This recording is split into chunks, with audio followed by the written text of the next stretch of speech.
Let's talk about Gen Alpha, kids born after 2010. They're the first generation to grow up with an iPad in their hands from day one. They have literally every piece of information, every app, every tool you could ever imagine.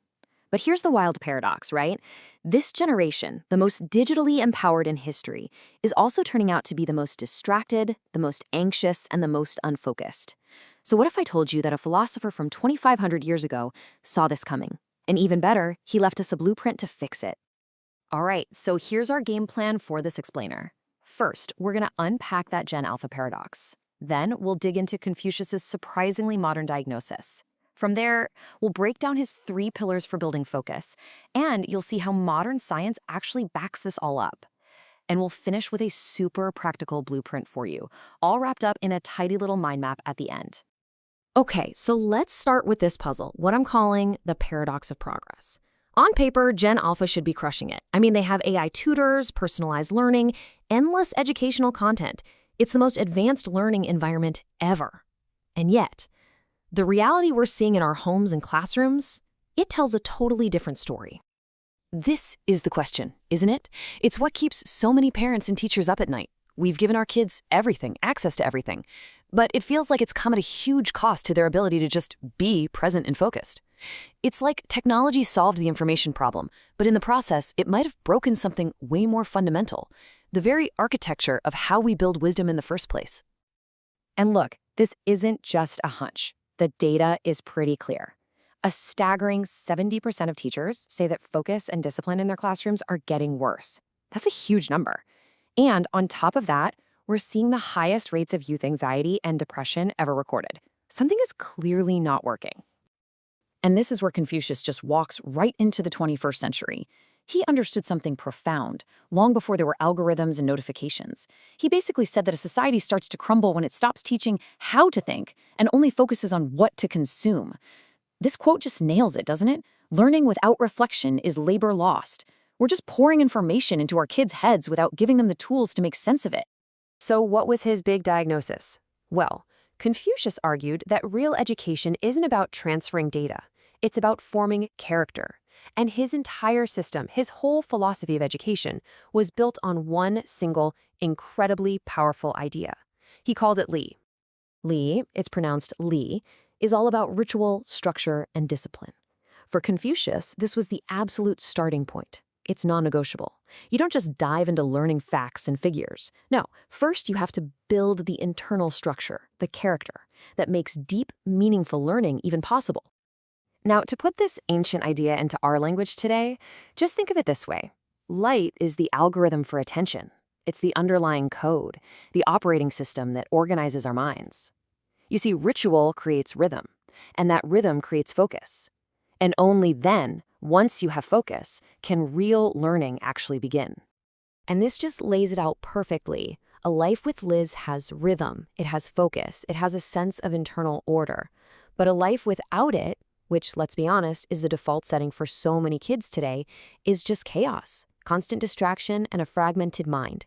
We've lost the predictable schedules, the quiet moments, the simple family rituals that used to keep us grounded.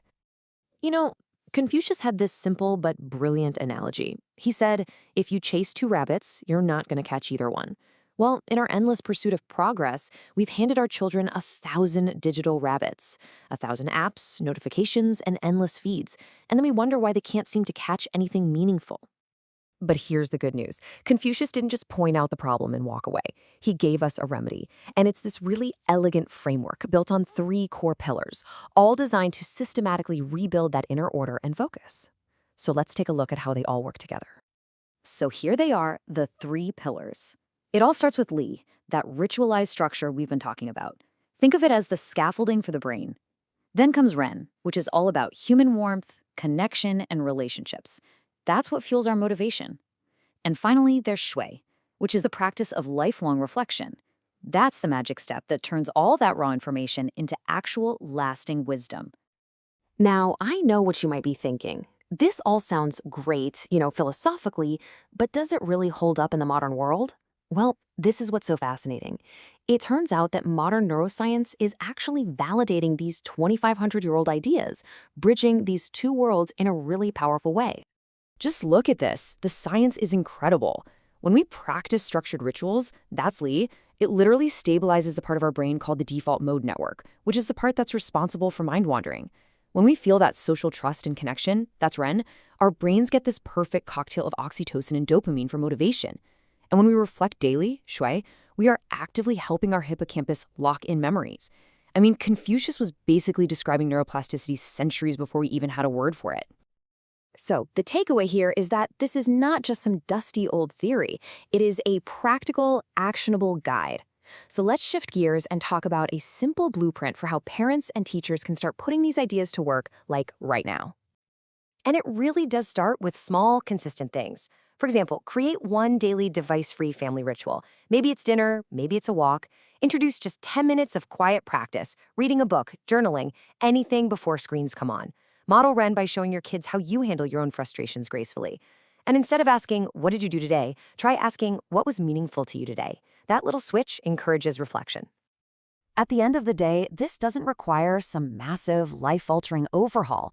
This whole revolution in focus and well-being can start with something as simple and consistent as what happens at your own dinner table. It really does begin by setting our own homes in order. Okay, to bring this all home, let's put everything we've covered into one clear, simple mind map. It's the whole journey, from understanding the problem to finding the solution, from just having information to building real wisdom. Because that's what this is at its heart. It's a blueprint for focus, a timeless system for not just surviving, but actually thriving in a world of endless distraction by building a strong inner world. And here it is, the entire journey on one slide. We started with the problem, the paradox of progress. That led us to the diagnosis, the loss of Li, or structure, which gave us the solution, the 3 pillars. Li for focus, Ren for motivation, and Shui for wisdom. You see? It's a complete system for helping the human mind do what it does best. So, we end with this question for you. Generation Alpha doesn't need another app or more data. They need more structure with soul. They need a framework to ground them in a chaotic world. The Confucian path is a powerful reminder that our minds still run on ancient software. So the only real question left for us is, in our own lives and for the kids we're guiding, how will we rebuild order in this age of chaos?